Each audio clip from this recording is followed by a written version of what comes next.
Hello student, good morning. जैसा कि student मैंने कल भी आपको कुछ सर्व समीकरणें लिख के भेजी थी और मैंने आपको कहा भी था कि इनको ज़रूर याद करना है, क्योंकि प्रश्नावली 2.5 जो है उसमें अधिकतर सर्व समीकरणों का ही प्रयोग है। ठीक है।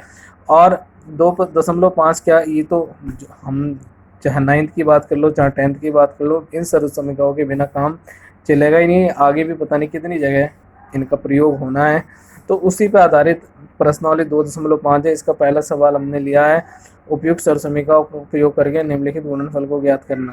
पहला पार्ट ये, सेकंड पार्ट ये, थर्ड पार्ट ये, फोर्थ पार्ट ये और फिफ्थ पार्ट ये। बस इसमें ध्यान ये देना है कि हमको पहचान करनी है कि कौन सी सर्व समीकरण का प्रयोग कर रहा है, फिर उसी के हिसाब से हम अप्लाई कर देंगे।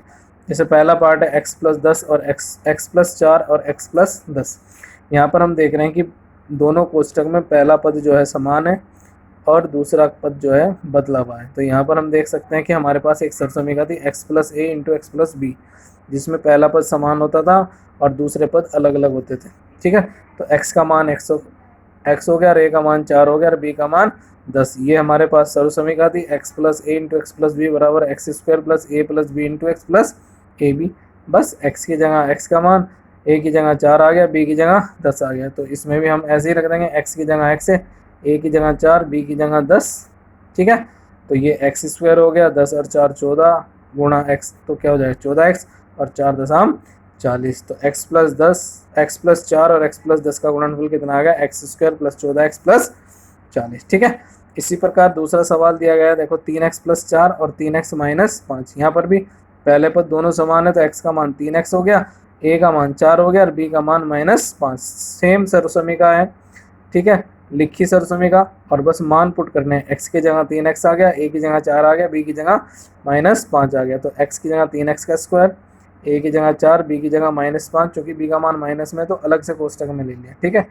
तो 3 का वर्ग हो जाएगा 9 और x का x², 4 प्लस के 5 माइनस के, तो माइनस का 1 बचेगा और 4 पंजे 20 प्लस माइनस की गुणा क्या हो जाएगी, माइनस। ठीक है। तो ये आ गया 9x² माइनस x माइनस 20। ठीक है।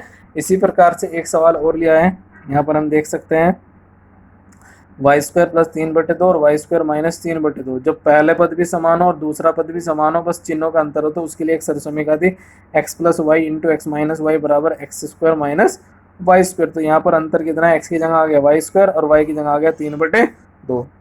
ठीक है। सर्व समीकरण का प्रयोग किया हमने, x की जगह हमने x का मान रख दिया और y की जगह y का मान, y² का स्क्वायर।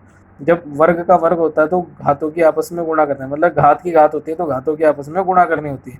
तो 2 दूनी कितना हो जाएगा 4, तो y की घात कितना हो गया 4 और 3/2 का वर्ग है, तो 3 का भी वर्ग है और 2 का भी वर्ग है। 3 का वर्ग हम जानते हैं 9 होता है और 2 का वर्ग कितना होता है 4 होता है। ठीक है। तो इस प्रकार से हम सर्व समीकरण का प्रयोग करके अपने इस गुणनफल को आसान बना सकते हैं, इसको सरल कर सकते हैं। ठीक है। तो आपको इसी के आधार पे सेकंड पार्ट और फिफ्थ पार्ट ये आपको होमवर्क के तौर पे करना है। ठीक है। उम्मीद करूँगा कि आपकी समझ में आ गया होगा। कल हम इसके आगे के काम करेंगे और इस काम को आपको कॉपी में भी नोट करना है और ये होमवर्क का काम भी आपको करना है। फिर भी अगर कोई बात आपकी समझ में नहीं आती है तो आप मुझसे पूछ सकते हैं। धन्यवाद।